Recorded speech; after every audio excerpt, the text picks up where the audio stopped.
آپ دیکھ رہے ہیں کرائم ٹاؤن نیوز HD۔ خبر شامل کرتے ہیں محمد جنید کی رپورٹ کے مطابق بہاول نگر سے تفصیلات کے مطابق باردانہ نہ ملنے پر کسان اور پاکستان مرکزی مسلم لیگ ایک پیج پر کمرشل کالج چوک میں مرکزی مسلم لیگ کا حکومت کی کسان دشمن پالیسیوں کے خلاف پرامن احتجاج۔ رہنماؤں کا کہنا ہے کہ حکومت کو کسانوں کی مشکلات حل کرنے کے لیے زبانی جمع خرچ کی بجائے عملی اقدامات کرنے ہوں گے۔ اس وقت موجود ہیں ہمارے اینکر محمد جنید جی۔ جنید اپڈیٹ دیجیے گا۔ اس وقت یہ کسان جو ہیں سراپا احتجاج ہیں کہ مہنگی کھاد یوریا جو ہے وہ ڈالنے کے بعد آج حکومتی جو ریٹ ہے اس کے اوپر ضلعی انتظامیہ گندم نہیں خرید رہی۔ جو باردانہ تقسیم ہوا ہے وہ بھی زیادہ تر جو مافیا ہے وہ خرید چکا ہے۔ عام کسانوں ذمہ داروں کی جو فصل ہے ان کی زمینوں کے اندر ہی پڑی جو ہے وہ ضائع ہو رہی ہے۔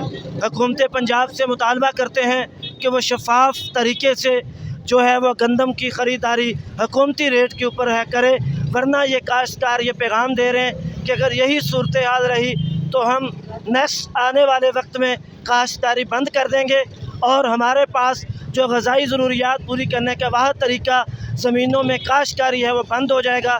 تو جس بند ہونے کے نتیجے میں پاکستان کے اندر جو ہے وہ بہت بڑا ایک بھوک اور افلاس کا دور شروع ہو جائے گا۔ تو اس لیے مطالبہ کرتے ہیں حکومت پنجاب سے کہ حکومتی ریٹ پہ عام کسانوں سے گندم کی خریداری جو ہے اس کو ممکن بنایا جا سکے۔